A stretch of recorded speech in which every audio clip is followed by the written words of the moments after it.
Fondé en 1894, Manchester City a remporté son premier titre majeur, la FA Cup, en 1904. Les Citizens ont dû beaucoup attendre afin de voir leur club régner sur l'Angleterre et devenir l'un des meilleurs clubs du royaume et peut-être du monde.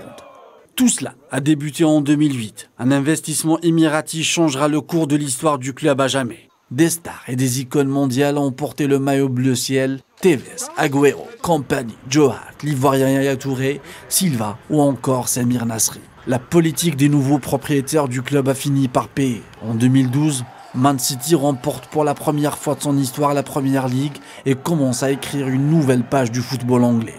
En 2023, célébration des 20 ans de l'Etihad Stadium, forteresse des Sky Blues, pourrait être magique et plein d'étoiles.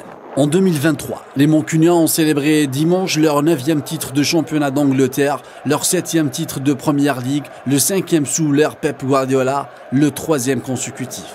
City est seulement le 5e club de l'histoire du football anglais à remporter 3 titres d'affilée. Après Huddersfield Town 1924-1926, Arsenal 1933-1935, Liverpool 1982-1984 et Manchester United a réalisé l'exploit de reprise 1999-2001, 2007-2009.